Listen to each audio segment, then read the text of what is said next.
First of all, you need to understand what's your goal. Is your goal to learn or is your goal to drive revenue? You can have both, but then each time you pick one learning goal, which is what Meta does. Always there's a clear learning goal, and the learning goal is not just to learn, it's really to get real insight that you can apply for the next go-to-market. Today, I'm joined by Anya Cheng, founder and CEO of Tailor, an AI-powered menswear rental and personal styling platform, and previously a product and go-to-market leader at Facebook, eBay, Target, and McDonald's. Startups, right? So they are always budget tight. There's always lack of people. What's your lightweight playbook you would do in startups?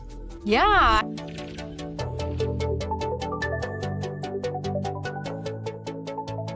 Most launches miss the date mainly because of internal reasons. Late approvals, messy hands-off, unclear owners. When nobody owns the plan, dates tend to slip and people tend to do a lot of rework. The fix isn't a bigger team, it's a better process. So the argument is build your go-to-market like a product, owned, repeatable, and predictable on purpose. Hey, what's going on, everyone? I'm Mike Sirius, and this is Mastering Tech Growth. Every week, we chat with industry leaders to bring you no-fluff tips on how to grow. Today, I'm joined by Anya Cheng, founder and CEO of Tailor, an AI-powered menswear rental and personal styling platform, and previously a product and go-to-market leader at Facebook, eBay, Target, and McDonald's. Today, we are discussing about turning go-to-market into a repeatable system. Welcome, Anya. Hello. This is Anya from Silicon Valley. And besides big tech companies where I help you Facebook, Instagram shoppings, and go-to-market for Latin America, Africa, Asia for eBay, I'm also teaching at Northwestern University. So I'm excited to share a little bit more about my AI startup, Tailor AI, which is how we get to use AI to pick clothes for busy men.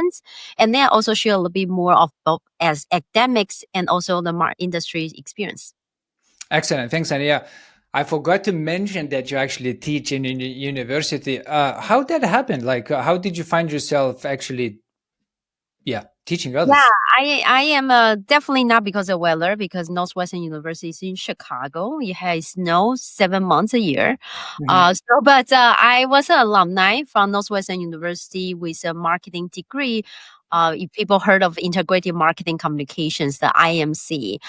So I have been lecturing there as a guest speaker in the last 15 years.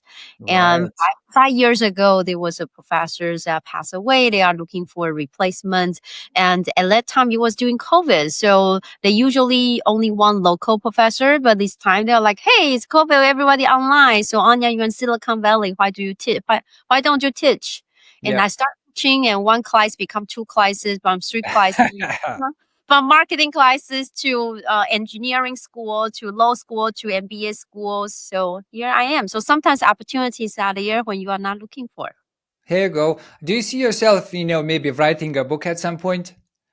I wrote 2 books already. I have 4 online books. Okay. I definitely want to write a book for the UK audience one day. So okay. What are your books about? What did you write about at this point? Yeah, I wrote 2 books. One book is for people who are not sure about what to do with their life and career yet.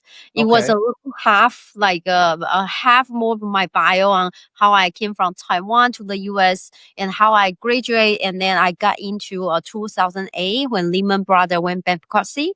There was no job anywhere. How did I find a company? I put together a business plan and proposed them to launch a new department and hire me. So I was kind of hacking my way as a growth hacker for my own job. And then I talk about how did I find my strengths during those difficult times when I felt like there was no hope. And then a little bit more job searching tips on like getting a job and resumes and interview tips. While my second book was what I learned on the go-to-market and Meta, eBay, and Target. You're right. I found that in those companies, go-to-market is very systematic. It's almost like a agile framework through alpha, beta, and launch. And then each of them has the criteria could go to next phase. So I Yeah. learned from those company. I wrote down how they do marketing, how they build product, how they do employee promotions, how you ask money from your boss, how you ask money from your colleague, how you Mhm. fight with your client while not making them feel offended. So I pretty much write down how to be a successful leader and employee in Meta, eBay, and Target in my second book.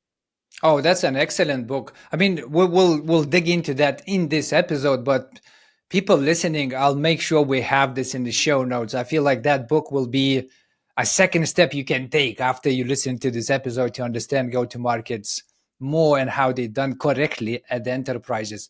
So before we dig in, Ania, we love to ask this question.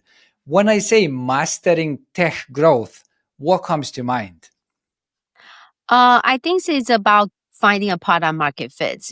When you have a strong product market fit solving a real problem, then you don't need a lot of marketing because people just Mhm. want. Like when was the last time you see ad of ChatGPT, right? So, and then True. finding what that product market fit start first one with who is your audience. So, for Mhm. example, I recently see my friends' kids they play around with this pretty expensive tiny digital camera looks exactly like what I had 15 years ago, which no one uses anymore. But Uh-huh. now you know what? It's so popular among kids space. Every little kid, 5 years old, have this digital camera, which I abandoned this 15 years ago. So when Uh-huh. you have the right audience, things become easier. For example, in my startup, Taylor AI, most people we use AI to pick clothes for men. When Yeah. we started, everyone say men has no market. Women like fashion. Fashion Mhm. company should go after women. No, we are not selling clothes. We are selling the convenience and time. It's like Mhm. for someone to use the analogy of cleaning house, some people selling the cleaning supply while Mhm. I'm selling the maid service. So for our customer, they don't want to pick clothes. They don't like fashion, but they are sales, single guy, executive, pastor, professor, recruiter. They need to look good. They need to go to speech events, go to Mhm. meetings, go to date nights. So they want the fairy godmother, which powered by AI, to pick clothes for them.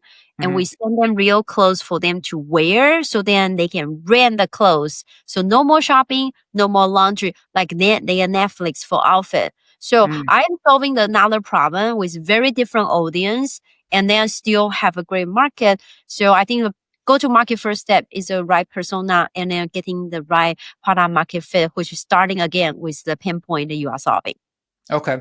I actually, when I checked the Taylor service you guys offering, I was like, this is a brilliant idea. So I'm definitely your ideal customer profile, as they say. I actually went on Google and I was like, what do we have in UK which does the same? So there's a couple of companies who are actually offering this as well. And it is what you said, it's a convenience and time. And I love that.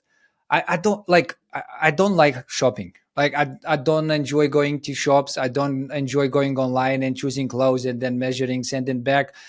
If I have to, and time comes when you do need to renew your wardrobe, I just go on this sort of like one day from morning until the lunch. I go to all the good shops. I'm being taken care in those shops. They just give me clothes, they give me advice. I just try them. I go like, this looks nice, this looks nice. You spend money, you go back home, you're done for a month or so.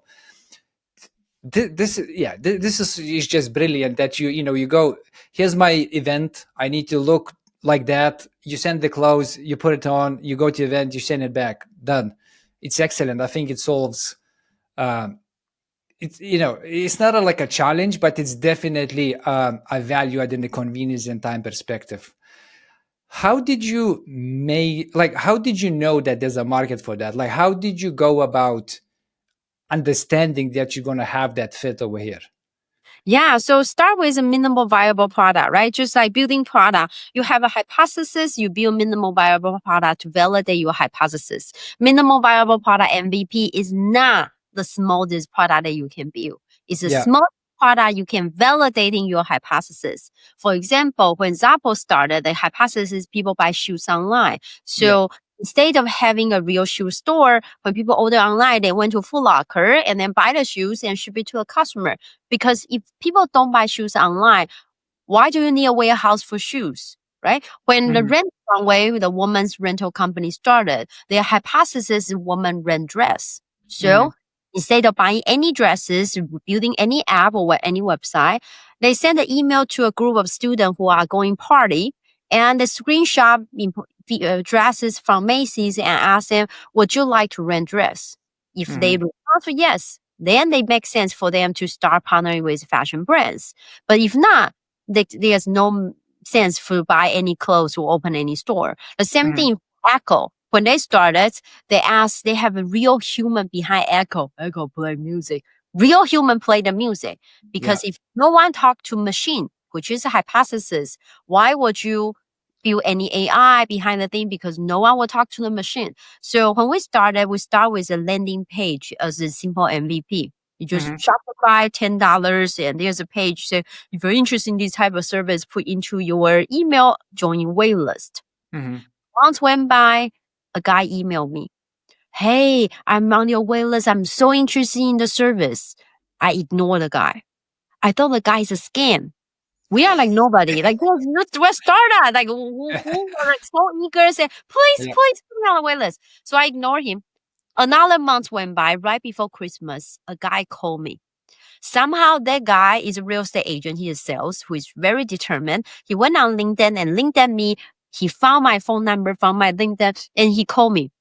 Hi, Anya. I'm Michael from San Diego. I Yeah. really like the brochure on your website. I have been on a wait list for 2 months. You guys must be super popular. We were nobody. We're just not ready. You Mhm. are super popular. Can you please bump me out to your wait list? I realized that he's a real customer. We Mhm. put to the post office. We went into the post office. We bought a whole bunch of stuff from Macy's. We dumped the clothes into the post office box and shipped it to him. And Mhm. Mark became our first customer.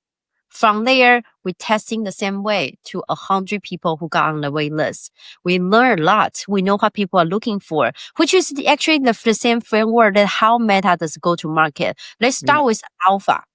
Alpha means what? Means, for example, Instagram shopping, Facebook shopping. It starts with 20 people, 20 pages using that feature. Mhm. And what they were looking for is feedback, qualitative feedback. So Okay. once we have feedback, people say, okay, it works. It seems working well, but here's things you need to fix. They get into beta. And beta means what? Means there's a single percentage of random customers.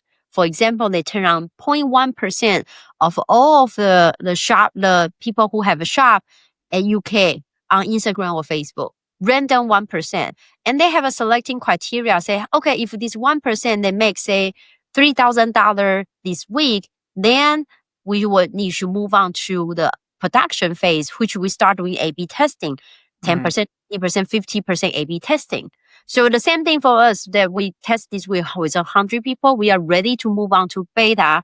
What does it mean? It means that I wrote down the business plan based on their feedback. I went and start fundraising. And from there, we raised $2 million from early investor of Lyft, Instacart, Spotify, and we start launching the business. Okay. Before we go into the go to market more, last question on this. How did you made your landing page, which was just the mailing list, known? Did you bought ads or did you just like organically somehow, went to like podcasts and advertise? Like what was your um, plan or strategy or process to actually get eyeballs onto your page? Mm. At that time, we didn't have any money, but I would say for anyone who want to try all of about, but at that time we didn't have any money. So all we do was we start with a community. I belong to Northwestern University community, University Right. alumni, and Okay. at that time the group still popular. I am a mini influencer. I have 50,000 followers. I publish books. I posting on my fan pages. Yep. I ask around my neighbors and all of the stuff, and we went to the networking event here in Hmm. Silicon Valley. Hmm. Last networking event, went to networking event, tell people about the service, ask them to join the wait list, calling your old friends and your grandmas and grandpas, ask them to ask their neighbors. So because of all you need for us at that time was just 100 people. So Hmm. look at most people's waiting list. It's more than 500 people, right? So Yeah, it's not too it's hard to true. get 100 people join wait list. You are not even asking them to pay you yet. You just ask them to join on the wait list. And then Hmm. hopefully start sharing your stuff. And then they're willing at that time, they pay for like $50 to Hmm. try the service. So the same thing, you're registered. If you are getting married, I'm sure people will willing to pay you $50 for your birthday, right? So just ask Right. people, this is my birthday gift, which is get on my wait list and tell me, give me the feedback for the product. But Okay. I can tell you people on how we got our first supplier. So you're right. At that time, I thought if we get PR, we'll have supplier. So I Hmm. went TechCrunch conference, the largest entrepreneurship conference here in Silicon Valley. So I went and I wait outside of the press room. Hmm. As soon as the reporter came out, I approached her. Hey, this is my company business card. I didn't have business card. It was just a random paper. Hey, this is my name. This is our idea. And I start talking to her and I follow up again and again and again after the conference. Yeah. One day she responds to me. Anya, stop email me. I'm not interested in the topic. Okay. Okay. So a month went by. She emailed me again. Anya, I'm still not interested in this story. I think it's done. But my colleague, somehow he really liked the story. So I'm connecting you to my colleague. He's going to interview you. Yes. Hmm. So I talked to the colleague. It's a company called WWD, which is the trade publication in the fashion industry.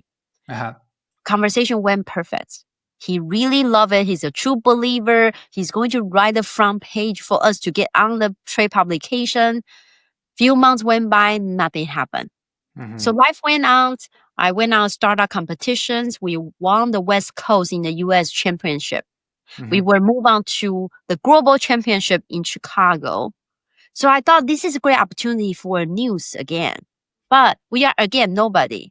No, we are somebody if I approach still the newspaper because I am a Northwestern University alum and I'm also a teacher at Northwestern University, but I'm also University of Chicago alum, which means what? Means as a faculty at Northwestern University, I might win the University of Chicago startup competition. Hmm. So if you don't know, this school is like a little bit rivalry, so they kind of hate each other. So Okay. I think this is a great topic, at least for student newspaper. So I talked to a student newspaper. I got on the news.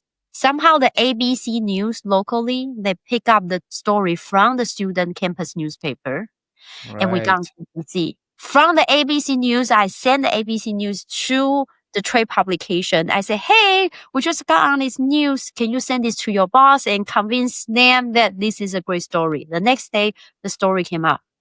And from there, the following day, we got the first supplier from Canada, and we got the first brand.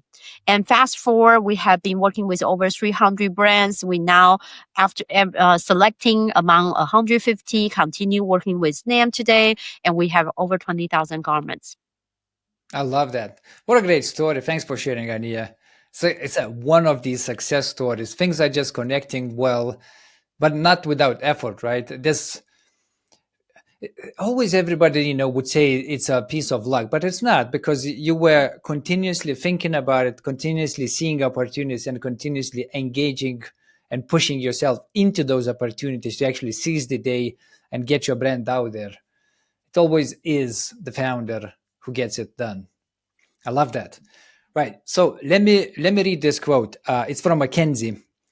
Inefficient decision making cost a typical Fortune 500 company 500,000 days of managers' time each year, which amounts to 250 million of annual wages. Decision making. That's the cost of people just not making decisions. When a launch is slipping because ownership is unclear, what's the first action you take in the next couple of days to stabilize the plan? Yeah, I think so. It's every company. I have to say every company is different because I can tell you at Meta, everyone can do another people's job. So if you finish your job, Interesting. you can Yep. do finish your colleague's job. No one will stop you. And the performance review, which come in every 6 months, reward those people who get most of these things done.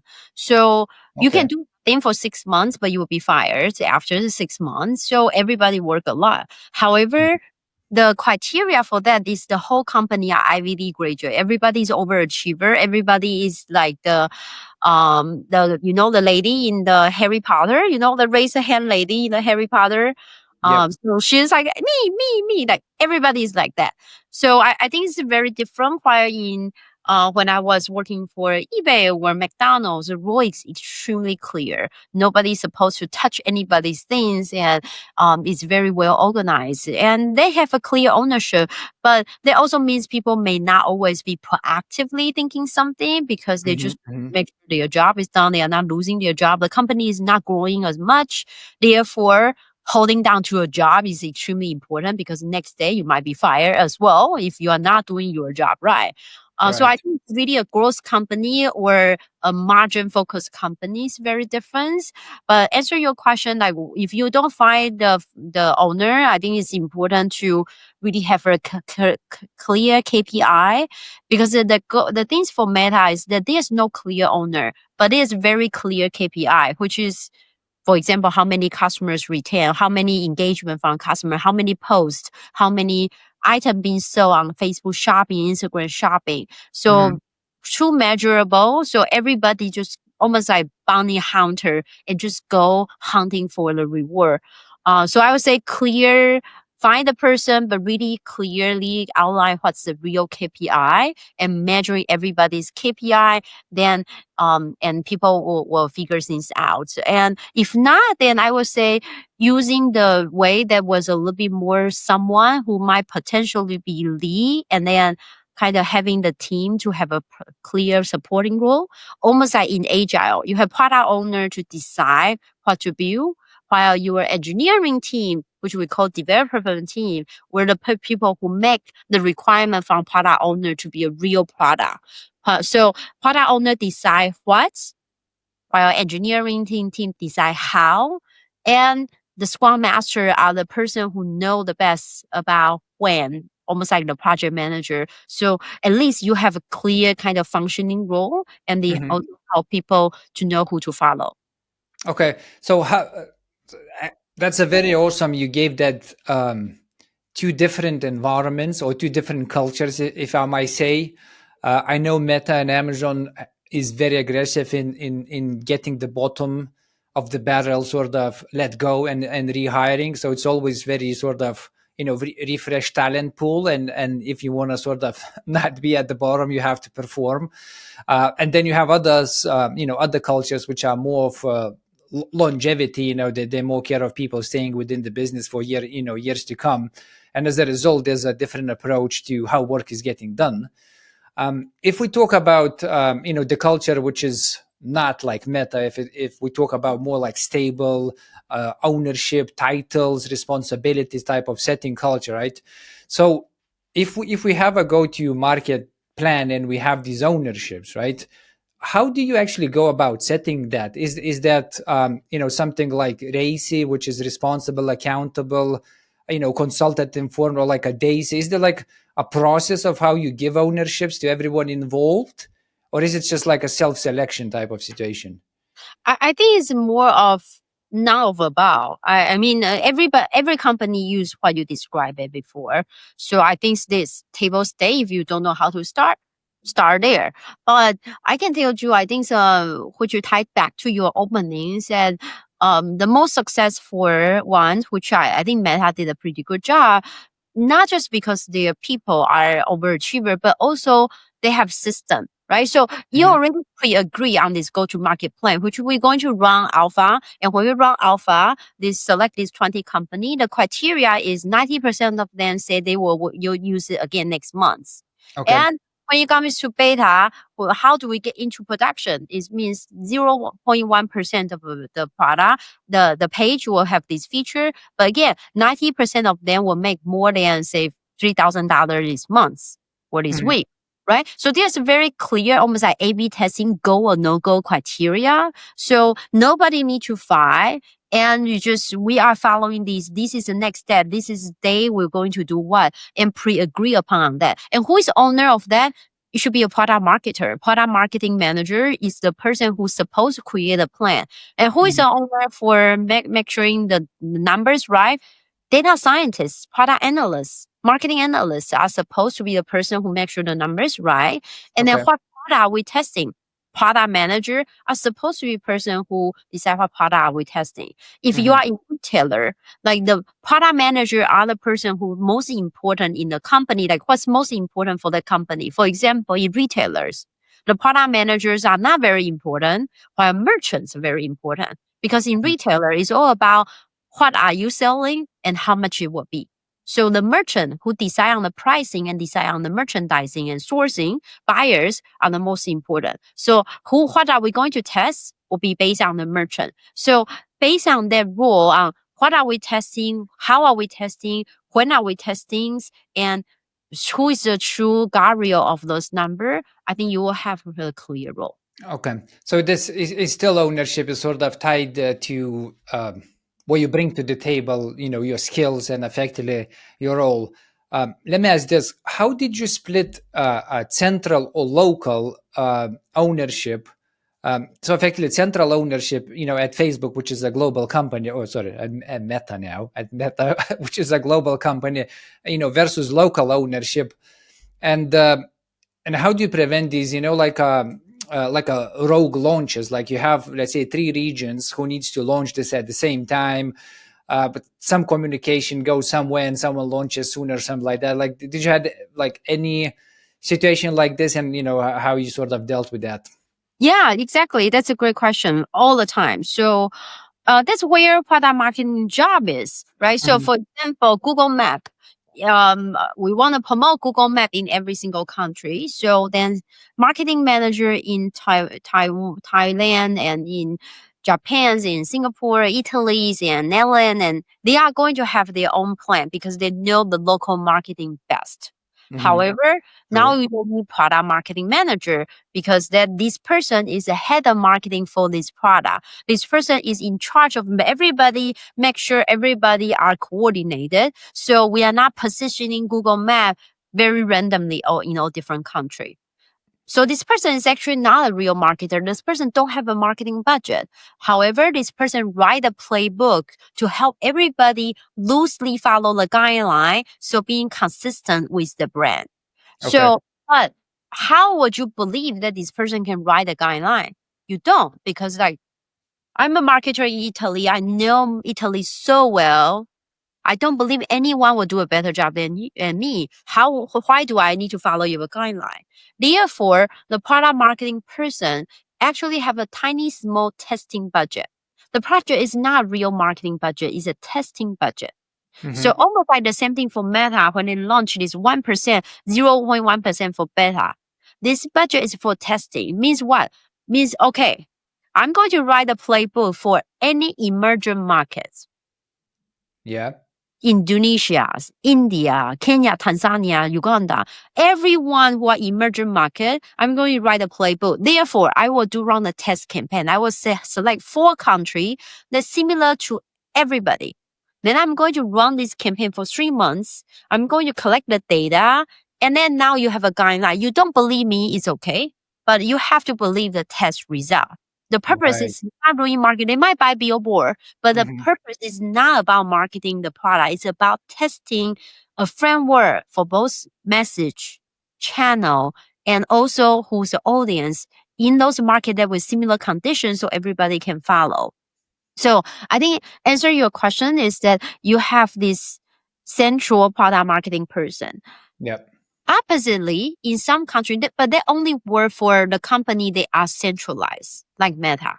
How about for eBay? eBay is extremely decentralized. They buy companies country by country. So local general manager has the largest profit and loss P&L. So they have most powerful. The same thing for McDonald's. Even though it's a central team who build the technology, but McDonald's in different countries owned by the franchisee. They are the real boss. Yeah. They have money. They are the real boss. So what they usually do, like McDonald's, for example, would be let's make sure we align with everybody by having a global conference, almost like sales conference. Like, hey, franchisers, come this year. We want to spend money here. Please do both and agree that so we can do those things. So ask them heavy education to ask them give the power back to McDonald's so then they can do something globally.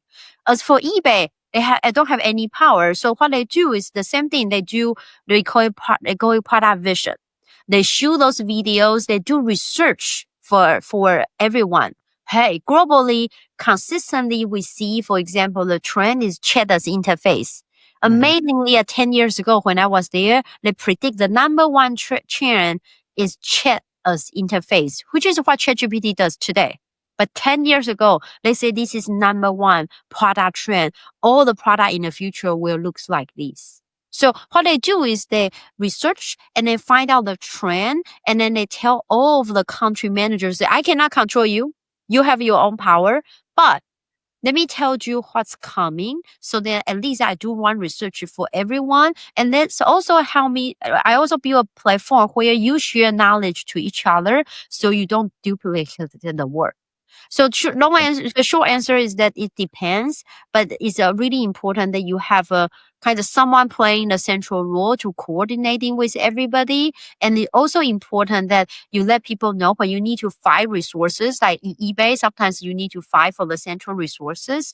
Then you say, you know what, you tell me what problem are you solving? Because usually, for example, the country A will say, I want to launch A. Country B say, I want to launch B. But when you ask them what problem are you solving behind the thing, in fact, you should have launchers feature C, and the feature C can actually solve both the problem A and B. So many times you don't know, you have to ask the bottom of it, and then you can come out a solution that makes sense to solve both problems. Okay. So we mentioned go-to-market system or a playbook multiple times. So from your perspective, if you think about go-to-market like owners framework, let's call it like this, and the one which the biggest body would give, like centralized body would write that and distribute it to others, or if you don't have centralized body, you would get still from your manager or whatever. What does that have, like timelines, asset list, decision logs? Like what's a must for the go-to-market playbook or a framework? I think so. You don't have timeline. It's because it should be go back to the local team to decide on the timeline. What's the right time to launch their product? Yes, you can still coordinate a little bit, but in fact, in most of the product, it's not that important country-wise. Like for example, who cares? This feature launch in UK, I don't know, but who cares? This Singaporean doesn't care, right? So I think important is actually the insight.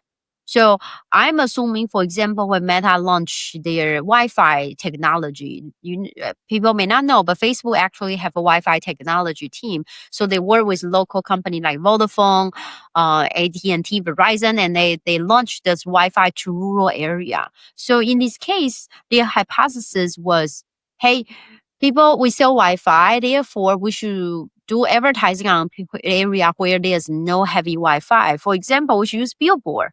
We should use billboard. We should use local activation. We should have people who send out flyer on the busy street. We should have people in the mall and talk to people as ambassadors. We should have a dance flow to attract attractions for people. Should be very traditional. So then people will buy the Wi-Fi because these are people who haven't been online yet. So does it work? Is it doesn't work? We don't know. So most important is that we test it and see what happened. For example, what we found was that after we tested, the billboard stuff work, but local activation also equally important because once people see the billboard, first thing they want to do is they want testing the Wi-Fi. They want to know it's really fast. So we need to make sure they can test. And after they test, need to someone there to sign them up right away. So you need real human being, a salesperson there, say, hey, in this part, you get free Wi-Fi. Now you test it super fast, right? Do you want to sign up for your home? Then yes, leave this email right now and sign up today. You give you 25% off, right? So we find out this is our learning. So the learning and the insight behind, yes, these are the channel, but it's not about the channel because these things work in UK. in India, I might use tutu, those like little car, little taxi, right? So Hmm. be the same effect. So it's not about just one channel. It's about why that channel work. Oh, because you need awareness, and then you need try the service, and then you need someone to close the loop. That's the insight behind. That's most valuable. So the playbook mostly because behind is who are you selling, how are you get your message out, and why the message and works, and why the channel works. For example, in that case was they start with thinking we are launching to people who are not on internet. So people who are not savvy at all, old people who are home, were not very tech savvy. Turn Hmm. out what found was that most of people who buy the internet are young kids, teenagers who use internet cafe. They're applying job, doing homework. That's why they need the internet more than anyone else. That's why they want to buy Wi-Fi because it's faster than 3G at that time. So it's about the persona, it's about the problem, and why they get on internet, not just because they play video games, it's because they actually apply for job or look at school videos where they do hustling, they have different hustling project they need to get done. So Hmm. who and then why, what's the pain point are you addressing, and the insight behind the channels. Okay, so that's it's already launched, right? So that means that the playbook we have has a hypothesis. Effectively, we launched, we coordinated that well. It went out. We getting data back, closing the loop. We can make our decisions. So what happens after that is just like when we iterating on that. That's another launch, and it's being managed through the same playbook again. Yeah, it could be you launch And like if you launch a different product, then it's different playbook again. But your playbook, you might already have a lot of information you learned last time, right? So you did this yeah. and each one you already learned about these things. So the second time you're like, hey, this time we want to only focus on testing the persona. Right? We only want testing who is the audience. Next time we want to testing who is on the message. So it's about first of all, you need to understand what's your goal. Is your goal to learn or is your goal to drive revenue? You can be have both.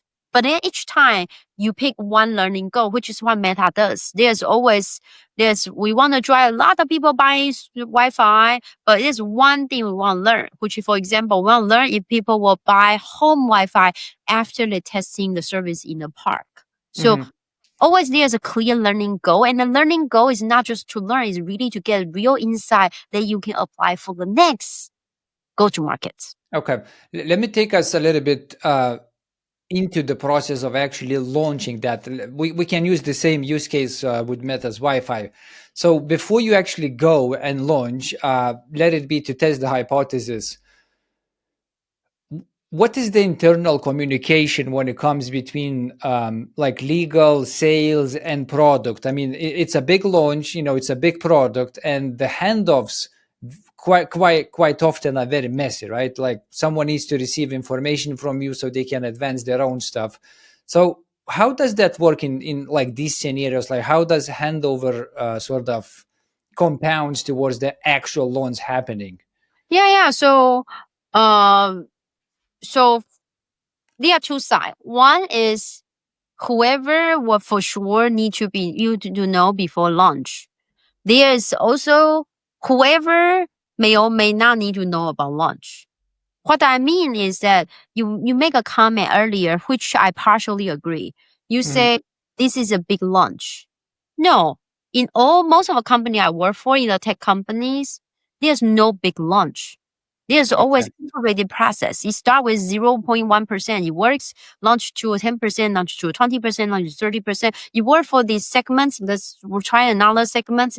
It's tech company. It doesn't have to be we launched, everybody have to be able to Okay. use. I Even see what you mean. Meta, right? So Yeah. we launched Facebook Shopping is only available in UK, but only for the shop with more than 20,000 followers to start. Only with a shop less than 20,000 followers to start. It doesn't Mhm. have to be everybody. Even for physical product, we only launch this region with this store, with still going to this supermarket. The next phase we'll get into more mom and pop shop in the restaurants. It doesn't have to be.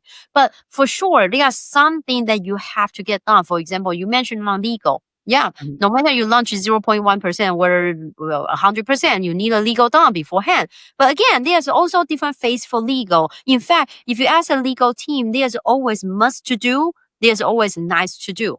Because if you want to be done 100%, I can tell you no company is 100% legal because Yeah. you can always guinea Mhm. pig on, hey, let's double check on these tiny little word and tiny little color. Let's do this accessibility testing with blind people on every single page, every single word, right? There's always must to do. There's always nice to do. So the same thing for legal. You can always start with a must to do. And then once you have more and more people, now you do more and more, make sure you mitigate the risk.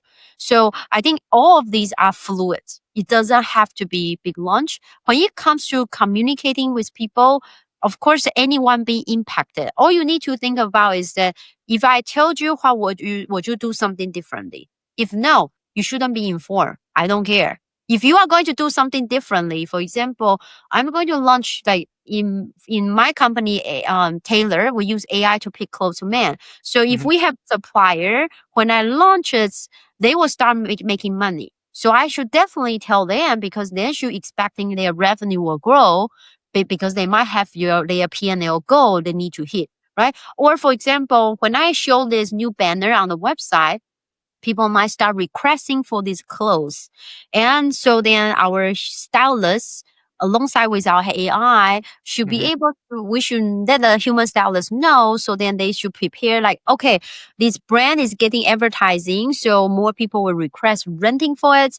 I will probably pick more of this polo. Therefore, we should make sure we have the enough inventory. Or for example, we are launching a new meta ads and we encourage people to go buy our gift card. So I should inform our operation team, say, hey, if people buy the physical gift card, you might have to start shipping the gift card out. So make sure we have enough physical gift card in the warehouse. If not, we should source more, make sure we print out more from the vendor. Right. So Mhm. anyone will be impacted. Or for example, if I have big influencers and it's suddenly tomorrow, like one day we'll have a lot of customer, we use AI to pick clothes for men, but our human stylists will double check before you go out, which means I need to make sure there's enough human stylists, there's enough warehouse worker tomorrow.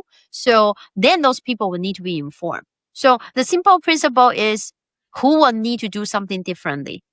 If the person will do, then inform them. Mhm. So yeah, it's just a chain of handoffs.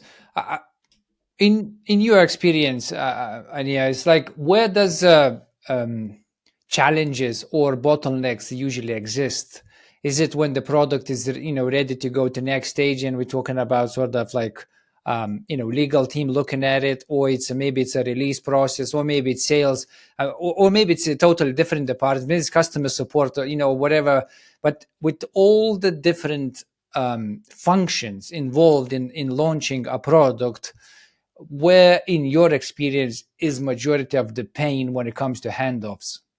I think majority pain is that you didn't leave buffer. So most of the time we're like, okay, this should great. Will take 2 days. You will take 3 days. This way, all good. Hmm. No, it never like that. The reality is there's always a delay. Yep. There's always a delay. So build a delay into a buffer. For example, the same thing for tech team, the agile scrum team. People ask me like, how you, Anya, you head of product for those company, you teach product management. So tell us more about how you design on the backlog for the engineers in ground scrum team. I say Yep. 20% go to buffer. 20% that much? Yeah, 20% because you things are always taking longer than you think. 20% goes to buffer. You are usually plan 10% for big bet because sometimes you just need to be bet big and you might go big or go home. You might, but if it's more than 10%, if you screw up, then you're Yeah. bad, right? Leave 50% for dry real goal. You for sure is safe. That's 50% will get you money for sure. And then leave another like 10-20% for your TED deck. What's TED Mhm. deck? TED deck means anything if you don't do, next time when you do that thing will be slower. In go-to-market, for example, if you don't well document who you should inform, next time when you launch will be slower because yes, you get this things done this time. I already know who, so don't need to write it down. But next time will be slower. The same thing for reporter. If you don't write down who is your source, news source, The next time when you try to find them will be slower. It's like chef. If you don't sharpen the knife, next time when you cut the food, it's going to be slower. So anything you don't do will be slower. Make sure you also save time to that buffer.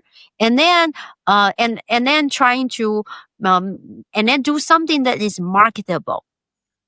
If, for example, when I was at Target, we launched a new feature called Shoppable Instagram, because we found that a lot of people go to Target store, which is Walmart's competitor here in the US. They like to browse around. The store is fun and you buy something that you don't need it. That's their superpower. So in fact, I spent half of our team's time in fixing crashes and website bugs. It just doesn't Right. work. It's slow. The website is slow. You crash. When you load the page, it doesn't load properly. There are so many problems. But I don't do something that's marketable, like shoppable Instagram. How do I get on TV and say, Target just have new app that we fix crashes? No one is going to buy that, right? It's not marketable. So again, you get 20% of time using stuff that is marketable. So you set a time for a specific area. But answer your question, like how to prevent, I think buffer is extremely important. And the other thing is that usually the mistake people make is that you don't have a backup plan. Again, backup. For example, backup. For example, you have one set of creative and you start running, you realize it doesn't work. And you Right. realize you didn't have another set. The same thing for when you are running product for Scrum team. For product manager, if you only write the backlog, the ticket enough for this sprint, which is 2 weeks, like most of company 2 weeks, Yep. then if you don't have any ticket for the following sprint, then you are screwed. Why? Because if your engineer finish early or they block, there's no more work for them to do. So the same thing for marketing. If you don't have other creative, or you assuming these other younger audience are your persona, but you didn't have other persona in mind, that, oh, if you this segment, I couldn't find this segment in the system, in Meta, what else should I test? If you don't have a plan, then you're screwed. So most of the time is that you don't have the plan B is where will make you have you in trouble. And the same Okay. thing, you don't have the A/B testing plan, go or no go. If we don't hit 50% purchase rate, then no go. But no go means what? Continue running? Go means what? Go means launch to 52%. Go means launch to 100%. If you don't have go or no go plan, if this work, we'll do what? If it doesn't work, we will do B. Then that's where you will have trouble. Okay. So a couple of things. I really love how you put that. It's not necessary that you need to have big launches. And it seems, from the companies you're coming from, which are all, enterprises, and some being a heavy tech like Meta, there's a constant launch. Effectively, there's a go-to-market process, and it's just there, and it's just constantly, putting something out, which is not big launches. It's just hypotheses being checked, and it's just things coming out. I do still believe, you have something with which can constitute as a big launch. I know Meta launched quite recently, the glasses, right? Where it's just a glass, but it has like camera. And for me, that's a big launch, right? Like you can make it like a small launch. Like you can't just It's not available in every store, in every channel, right? The okay, product launch, but doesn't mean tomorrow I'm launching marketing for every single country, every single store, right? right, Not okay. and it's the product itself is a big launch, the milestone of the product, but Mhm. availability to go to market, because we're talking about go to market, right? So doesn't mean that yes, it might be available in UK tomorrow, but only in limited store, There you or go. only Yeah. we promote it to like the gamers, right? So it's always there's other layers. Like the media might be a big launch because we need everything goes in bottom up, because then we are going to talk about it. But the go-to market may not be. There may be supply chain. You're not available in certain country where you order now, like Mhm, mhm. even for Apple, you order now, you're not getting it until 2 months after. Right? Okay. So the supply chain can still be other launches later. Yeah, I love that. And actually, once you started saying this, I did remember seeing a guy, an influencer, promoting Meta glasses way before an actual launch or a big launch happened, which got advertised in YouTube ads. And that probably was, to your point, a small launch, maybe giving the glasses to some influencers to try out and promote and see, what people are saying. Okay, so now come back to that playbook and that go-to-market framework. So someone put that process, together. Again, let's use just Meta as a, sake of argument. It exists and it's being managed either locally or centralized. So the question is, when things change, and I do believe, things tend to change. Maybe you buy a new company, maybe it's a merger and acquisition, and you suddenly get more talent, or maybe you're going after new markets, or whatever is the reason.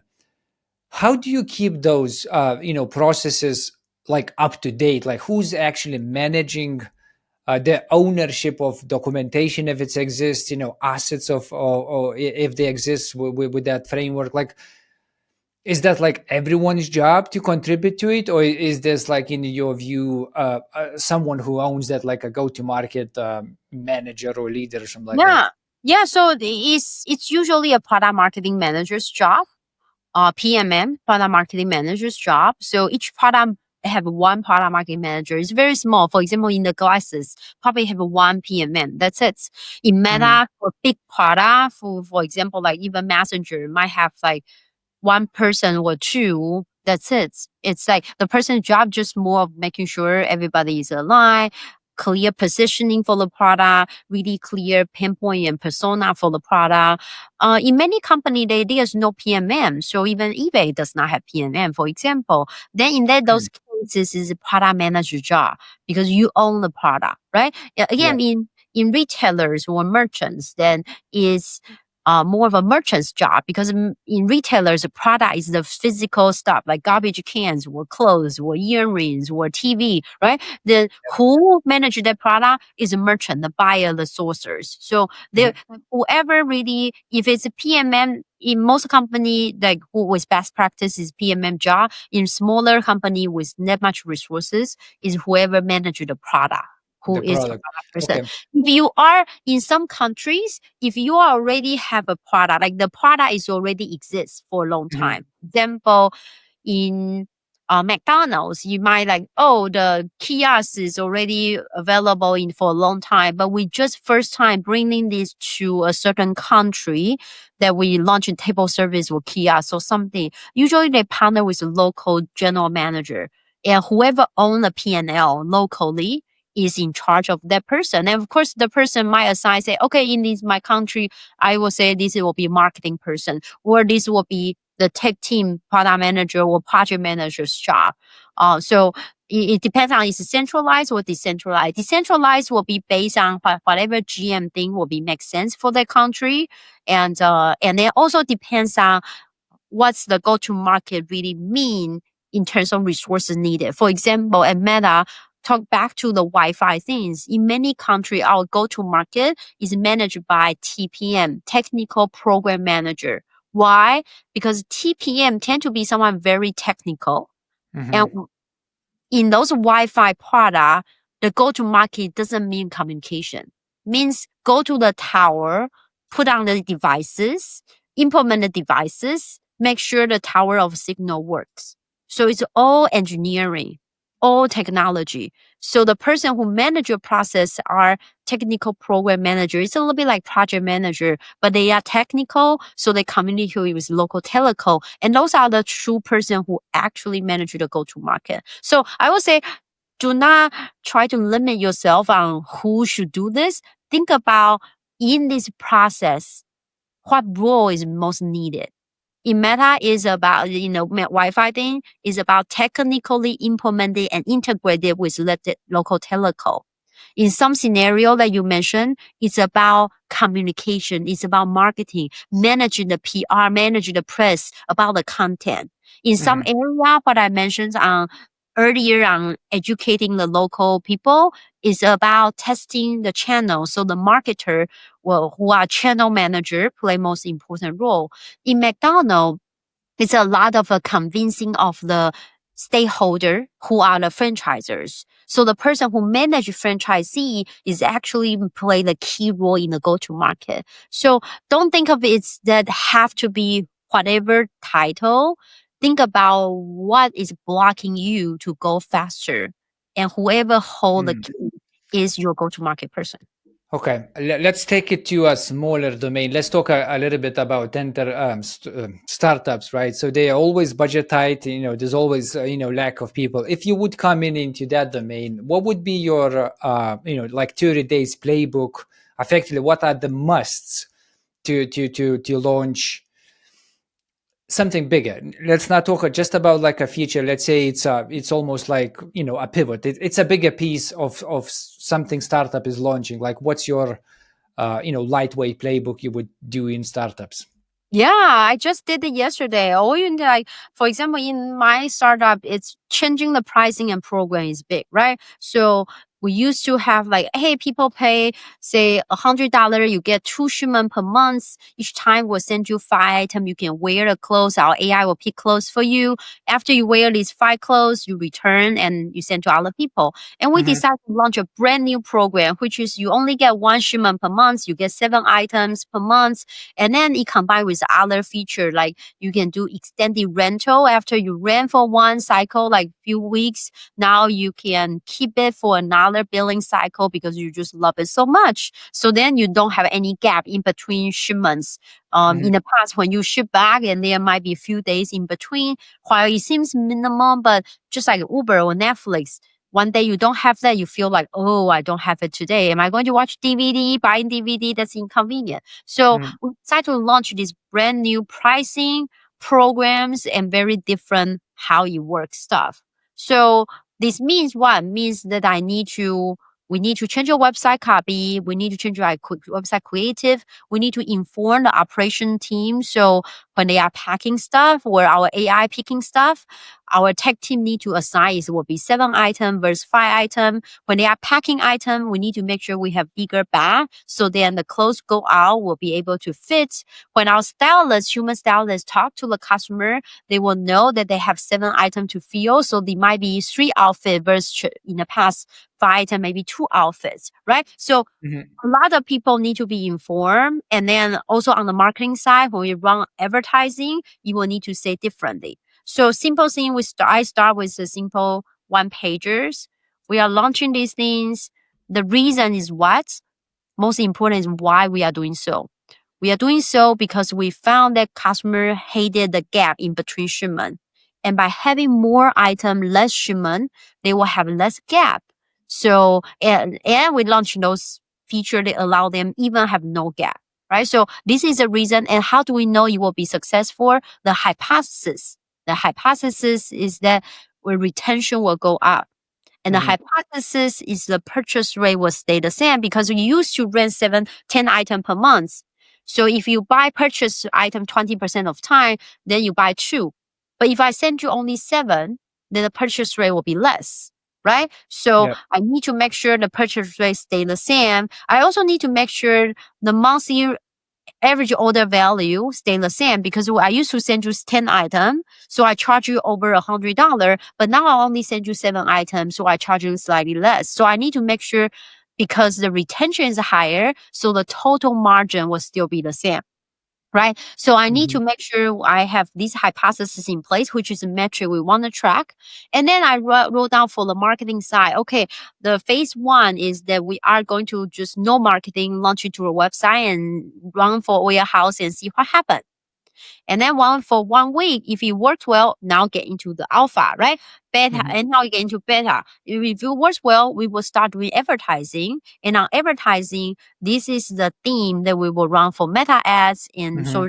social and search ads. And then on ChatGPT, these are the stuff SEO we will run. And hopefully over time, we see the impact, right? So, and Okay. then all I did is I grab a meeting with everybody, say, this is our plan. Are you okay? Are you okay? Are you okay? Okay. So now we know, like, everybody go. This is stuff that you are in your channel, you need to do. And then before even you get to phase 2, you should start preparing for the copy and the creative for media buying. And then we should have a backup media buying assets. So then if it doesn't run well, we have a second set of creative that we can use. Mm-hmm. I love that.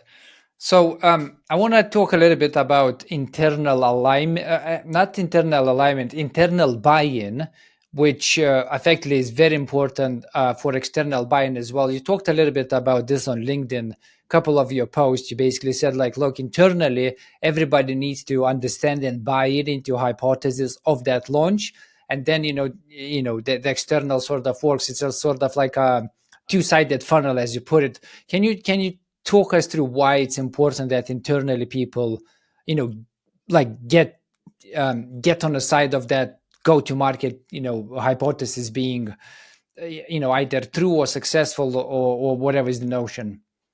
Uh, I'm not sure is everybody need to buy in, because it's just especially in big tech companies, there are just too many people. Like if you're on all day long trying to get people buying, then you're doing nothing else, right? So I think it's whoever will be impacted need to be buying, right? So I am going to Okay. launch with 7 item. It's going to impact inventory, right? Because you used to have 5 item go out and then 2 item come back and we send Mhm. you 5 item again, which means at any given time you only have 5 item, which means any given time there's only 5 items that is being rendered that is not available for someone else.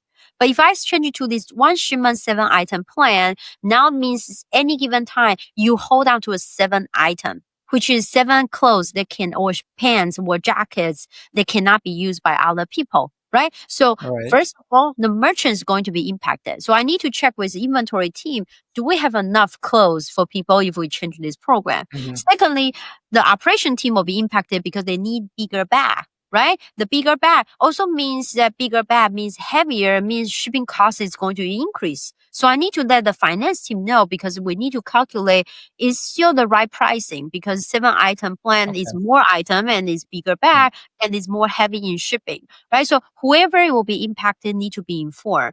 But I would say not just inform, try to think about bring them to your strategic player to help you. In PMA and product marketing manager, I only talk about go to market so far, but in fact, half of their job is actually before you launch to help you to form the launch better. For example, how do I know my Wi-Fi people are people who are not who are technically already savvy?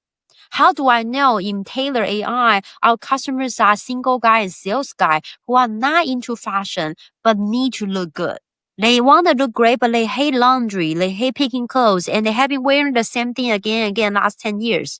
These are Mhm. all from the original insight from the product marketing person. So not just only inform, but leveraging them to build your product marketing plan.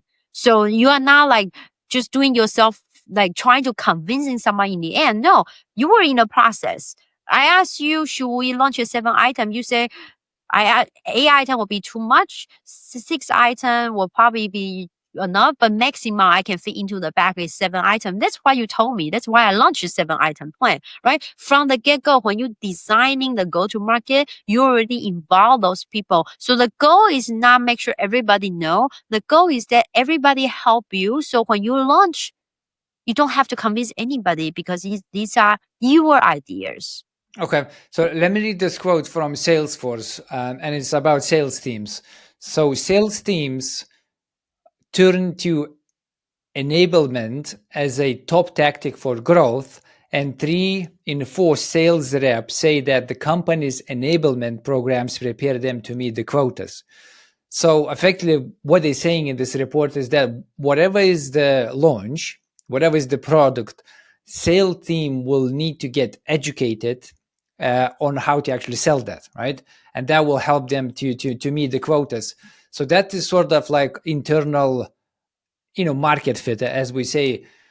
You do that with the sales team, and you sort of give them whatever you're launching, and you go like, can you sell that? And they go like, yes, or whatever the advice you give, your feedback. And we do that while we formulating the go to market plan, right?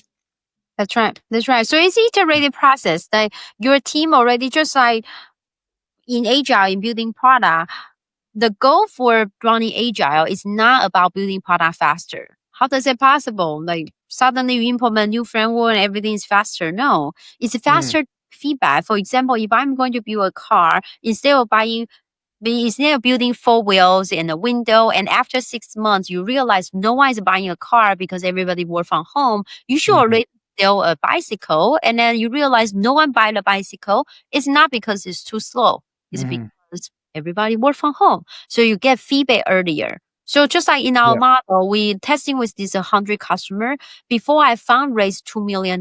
Because if I raise $2 million leads from my investor, like founder of YouTube, early investor of Hello Kitty, Spotify, Facebook, and I start spending money. But what if it's something that people don't want? So I Mhm. have testing with these 100 people. The goal is getting those insights. It's almost like my go-to market, right? For a Yeah. startup, your go-to market is when you, yes, beside your product go-to market, your real company go-to market is also oftentimes tied to your funding. You now have a money, so then you can really start doing go-to market. But before that, getting your input, which is the testing stuff, your piloting.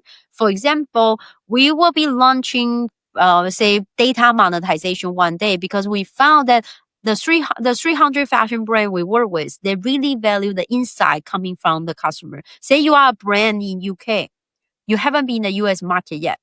Mhm. So help you to get your unsold inventory, get into the US market, and start using AI recommending to a customer, and people start renting them. Yeah, I realized that when I started, I realized I only think that you only care about this because you want to sell your unsold inventory from your warehouse in London to the US single man and busy man. But I Mhm. quickly discovered you actually care this more because you want the input, you want the insight. You want me to tell you what Americans are really wanting to wear. So then you can do a better collection next year. So then you can make a lot more money and really open up the whole US market. What we found was through this small testing, we realized this is what the real purpose and pain point of my supplier. So this become a foundation when I launching my data monetization, because today I don't charge them. I use it as a negotiation power to say, okay, instead of doing 50-50 revenue share, how about we do 40-60? You get 40, I get 60, but I will give you data and insights. But in the future, it becomes foundation for me as a data monetization plan. So if you did use a go-to-market framework, this is almost like the same thing. Now, I'm collecting this piloting and getting insight. So then when I go to market, it's not like first time I'm in the market. It's actually have gone through a lot of testing and then a lot of iteration. So I know for sure my go-to-market will be successful. Okay. I love how you put that agile is not about getting things done faster, but it's actually about getting feedback faster. I love that point of view. I don't think development teams use it like that. Everybody thinks, velocity, and we put this in, and everyone's going to be faster, right? So let's go into rapid questions. 30, 60 seconds per question. First question: before you start the go-to-market plan, what single condition must be true, or put it another way, your personal do not start rule? If you don't know who is your audience, your If you persona, who is your audience, what problem are you solving for them? Okay, can you how can you fake that with AI? Like, would you trust using AI to define that for you without actually going to the market and doing No, that? not at all. Yes, you can use AI to research, but you will still need to validating with your real customers. Okay, so it's just you can use AI to get some ideas, but you still want to go to market to actually talk with these personas and actually validate whatever you're planning to launch. Because you are go to market means what? Means it's not yet in market. Means Yeah. what? AI only know the past, not the future. So if you are building something old, which you can find it on AI, Hmm. then you shouldn't go to market because your stuff is old. Why would you launch something to a market that already exists, right? So Okay. you're sure you are launching something new, and AI only know the past, not the future. So you can as a reference, but you'll never know the truth until you test it out in the future. I love that. All right. Second question: if the date must hold, as in the launch date is not negotiable, what's your kill switch for a no go call? I think it's that if you already know certain key part of a journey will be broken. For example, I know for sure uh, my warehouse won't have the capacity to ship those items to the customer. Then you Hmm. are creating angry customer. However, you never really know. So you can also do is that you make sure you have a backup. So tomorrow we'll launch this. But if it's not doing very well, we will also inform every customer, say, okay, we are bottleneck right now, but we will ship your item next week, and no worries, we won't charge you until next week. So you can Okay. always have a contingency plan. Hmm. So you never been in a situation where something needed to go live and then the decision was made to just not launch at all? All the time in Meta, like most of stuff build, not everybody being launched, and the same thing for eBay. Like all the time, many things are not going to see the customer where it get kills very soon. So all the time. So, but the kill switch will be like why you need alpha, beta, and launch. If Hmm. everything will go production, then why do you need go to market? Right? The point Right. for go to market is to test it. So if we have alpha and testing with 20 people and 20 people are not liking it, go back to the drawing board. You'll never get Right. to beta. If you are for sure knowing that you are launching 100%, then you don't need go to market, right? You just done. It's not go to market. The point for go to market is to make sure we minimize the risk and make sure that we can really well smooth and make sure when we launch to a customer, this is something they want. So all the time, why would you do A/B testing? In fact, research shows real A/B testing less than one third of the time is actually working. So most of Hmm. the time are not. So Yeah. you should have from the get-go knowing that even you are not going to a market is a success because you actually testing it and you prevent a disaster. Okay. And you What's learn. You yeah, learn something and that's the insight is still valuable. what's single one pager speeds a launch more than any other document? Your persona and pain point are you addressing and why your product is addressing the pain point. So Okay. my customers are single guy and busy men who are not into fashion. So by AI styling them, they don't have to do shopping and they don't need to have GQ.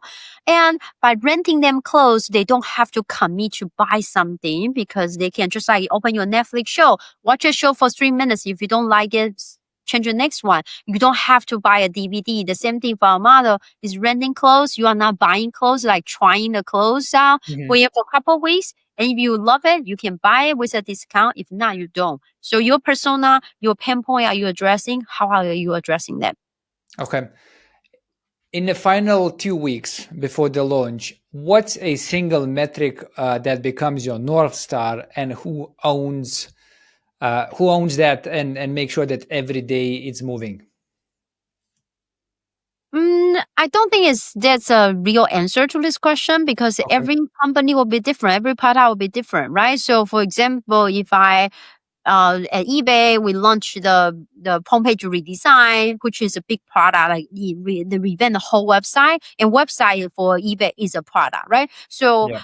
a hypothesis is with bigger pictures, more people go to view item page, which will eventually they will buy the house, book a time and buy the house. So Hmm. their metric will be the click through rate. While in my business, once I launch this new plan, my metrics will be the the revenue or margin coming from the shipment or retention coming from the product. So I don't think there's a single answer for this. But who is in charge to make sure the number goes up? It really depends on what go-to-market tactics are you doing. For example, if I already have a product, all I'm doing is marketing. Of course, it's marketing team's job. If I don't do marketing, I just launch a product, make sure it's right, then it probably make sure that we still have engineering team every day fixing problems. Then they Hmm. should be owning that. If I am launching this product and then what I need to do is to make sure testing the creative and creative is my go-to market, then probably the creative team, designer teams are the one who is launching that. So it depends on what's the lever and what are you really testing for this go-to market this time. Okay. Before public release, do you run any fire drill rehearsals? As in, if something happens, let's just sort of be ready for that. Yeah, so that's what your A/B testing plan for or go-to-market plan for. If is you always have all those rules. You say, okay, when we launch, if there's a major bug, like people just cannot load the homepage at all, we will reset the testing, go back to day zero. if it's a small bug, which is P2, P3, which is not impacting checkout, for example, but impacting view, but not impacting people pay us, then this P2 means the testing will continue and we will be fixing it within 1 week. Right? So you always have those rules. Okay. If that happen, what will we do? So no one need to fight, because of what happened is that when you launch like A/B testing or go to market, you're like, but this product is great. It's my baby. I want it to be there. Then people Hmm. start arguing, should we launch, should we not launch? No. We talk about this. If conversion rate is worse than 10% than before, we will not launch. Or we talk about this, if revenue is less than 5% lift, we will not launch. We'll Hmm. continue going back to the drawing board. So you already have the if rule, go or no go rule in place. Okay. So that's go, no go, or success metrics, which gives you a real decision framework based on that. Okay. What's one automation that quietly saves your team hours every week? The automations, I think it's I would say back to is will be that's a plan, because then if you don't have that, it's almost like it's better to talk about, if we won the lottery, I'll give you 50, I'll give you 50 before you won the lottery. Because once you won the lottery, you will be a hard and tough conversations, right? So it's Hmm. always easier to have that beforehand. And I think it's also another thing is really important is that if do you have really clear single one metrics that everybody agree that's most important? Because I can tell you many times when you launch your go to market, something will go better, something will be go worse. And Meta, for example, remember used to be Facebook have a thumb up, but then Facebook changed to a reaction. It's like, haha, Yeah. happy the heart. So Yeah. you launch the reaction, comment drops. And is it important or not important? Less people provide comments. Hmm. So how do we know it's good or bad? Then they go back to original goal. The goal is to help people better express their feeling. Therefore, they need to see if the comment is replacing by the reaction, like haha, you used to Yeah. write HA, now you use a haha emoji. So that's okay because you still better express feeling. But if the previous comment are all haha, I think it's so funny. Last time I have this, my dog also do this, and now that you only use reaction, then that's not good. So you need to align one single goal or metrics that everybody thinks that's why we're doing this thing. Whenever really you have a doubt, go back to that goal. Hmm.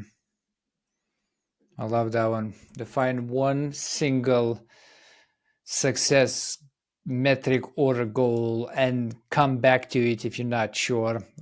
What's one thing leaders do that burn the teams out during the go to market, and how would you fix it? Burn out the team. Yeah, I just think it's overwork people.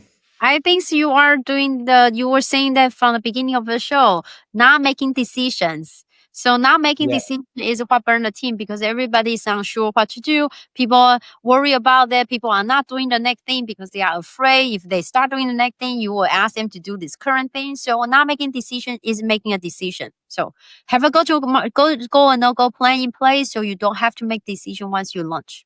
I love you putting this.